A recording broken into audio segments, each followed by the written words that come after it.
একটা কথা কি জানেন, চোর যখন মানুষের বাড়িতে চুরি করতে যায় তখন তাদের একটা আইডিয়া থাকে, একটা ধারণা থাকে। তারা হচ্ছে সারাদিন খুঁজ করে তারা একটা খুঁজ বের করে যে কোন জায়গা দিয়ে কখন কোন বাড়িতে কোন মানুষটা থাকে, কোন মানুষটা কোথায় যায়, সেই খুঁজটা হচ্ছে তারা রেখে হচ্ছে একদিন ওই বাড়িতে চুরি করতে যায়।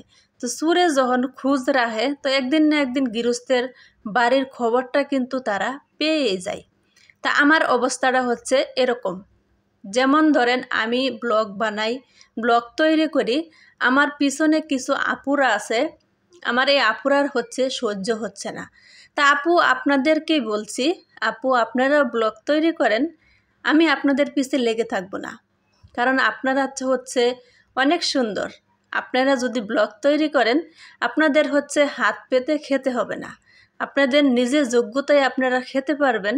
তা আপনারা একটু এসে দেখেন যে আমি আপনাদের পিছে লেগে থাকি কি না। যদি পারেন তাহলে একটু করে দেখাবেন। ধন্যবাদ আপু আপনাদেরকে আমার পিছনে লেগে থাকার জন্য। তো ধন্যবাদ।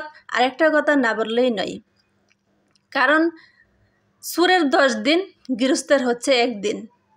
চোর যতই চুরি করুক না কেন, যখন একদিন সামনাসামনি ধরা পড়ে যায় তখন কিন্তু গণধোলাই খেতে হয়। তা আমি আশা করব আপুরা আপনারা সাবধান হয়ে যাবেন, কোনো দিন যেন গণধোলাই খেতে না হয়, সেজন্য সাবধান হয়ে যাবেন।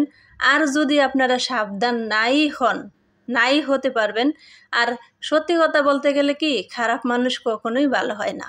আমি ভেবেছিলাম হয়তোবা আমার আপুরা হয়তোবা শুধলে যাবে, হয়তোবা শুধলে গেছে, কিন্তু এখন দেখি তা না, আমার আপুরা কখনোই শুধলাবে না। তাই আমাকেই কিন্তু রাস্তা খুঁজে বের করতে হবে। তো এমন কিছু কইরো না আপু যাতে তোমাদের আমাকে অন্য রাস্তায় নিয়ে যেতে হয়। আমি কিন্তু ভালো আছি, আবার কিন্তু খারাপও আছি। ধন্যবাদ আপু, বড় আপু, ছোট আপু, থ্যাংক ইউ।